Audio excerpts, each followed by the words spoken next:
Thanks, Diana. So is the worst over for housing, and is the construction comeback a buy signal for home building stocks? Joining us now is Buck Horn, housing and real estate analyst at Raymond James. We also have Shari Olefson, attorney at Fowler White Boggs. Thanks to both of you for joining us. Buck, I know you've been down on the home builders. What was your take on today's number?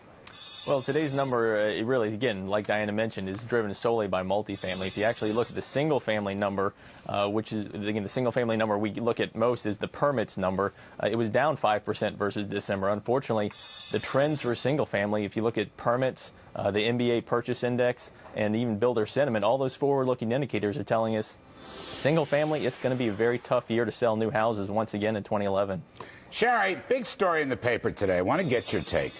Banks are making mortgage loans with 20% or more down payments. Now, my view, would that we had that over the past 10 years. But 20% down payments, what does that do to home buying and home building?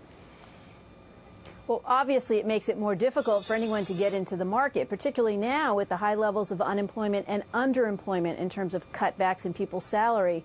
Maybe one of the reasons why so many people are sort of hunkering down and looking at the home improvement sector instead. Certainly, the higher interest rates are also playing into that, Larry, though, because it means less home affordability for most people.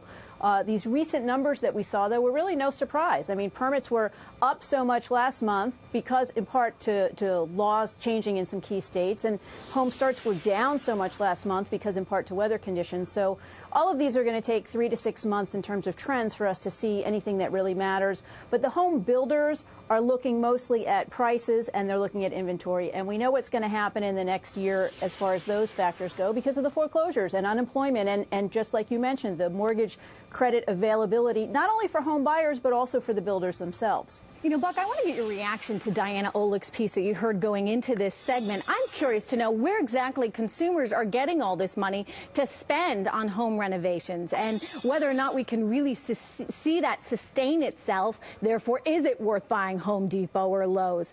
Where are consumers getting the money? It's a great question. Well, the good news is job growth is occurring, so we are getting more jobs. Consumers are starting to feel more comfortable with their situations. The stock market, the wealth effect is certainly helping those conditions. So, but it's not a home equity line of credit like we used to see, correct? That's correct. They're not pulling it out of their house. In fact, we're seeing more cash-in refinancings than cash-out refinancing. So that's an interesting trend. More people are actually putting more, money into their house to try to get a lower interest rate. So where they're getting money is really jobs and more hours worked, and unfortunately, I don't think it's coming out of the house. All right. Well, as long as they're working, that's good news. There's two factors that go into that, too. Number one, we're going to see a lot more improvement for stocks like Home Depot and Lowe's because of the foreclosures. We're talking about millions of homes that need paint and flooring and appliances and curb appeal. And the second thing is these homeowners who are doing home improvements are really do-it-yourselfers. So that's very different from seeing improvements in the construction industry as a whole, where we also see that spread effect into employment and into tax bases. The average home adds about $90,000 to tax bases. We don't see those things with the do-it-yourselfers. All right. Thank you so much. We appreciate it. Buck and Shari, good insight.